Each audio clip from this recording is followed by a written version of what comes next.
Hepatitis means liver inflammation. The persistence of liver inflammation for more than 6 months is considered as chronic hepatitis.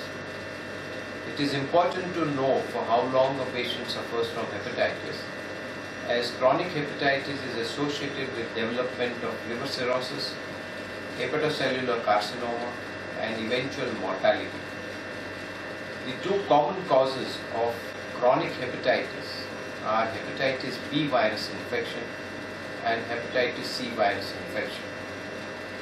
Both these viral infections as the cause of chronic hepatitis are parenterally transmitted, meaning by blood products, by homosexual route, by multiple heterosexual partners, by needle stick injuries, from mother to babies, etc., etc.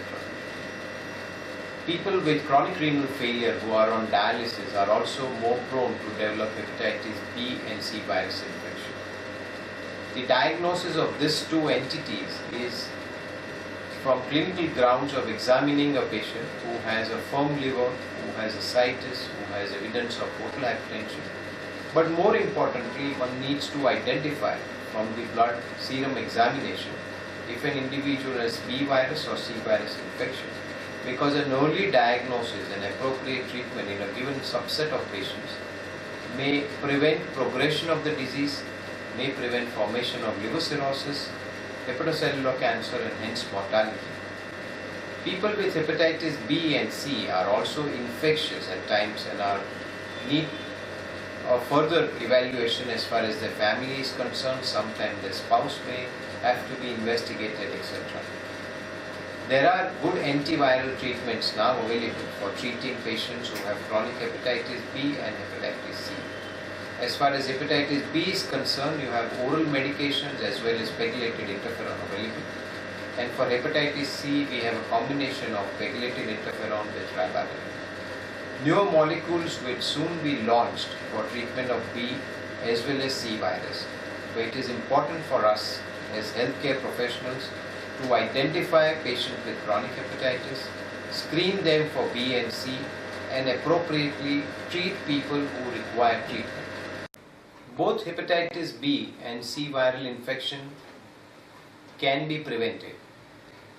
If a mother is hepatitis B viral positive and E antigen positive, today we don't have just the vaccine available for B, but we have hepatitis B immune globulin available. And a mother who has very high virus load can also be treated in the third trimester. So there are drugs which are available which are safe in third trimester of pregnancy.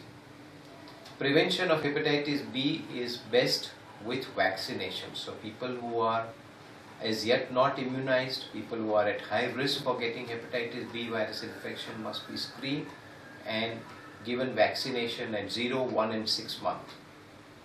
This vaccine is usually effective to a percentage of about 97%.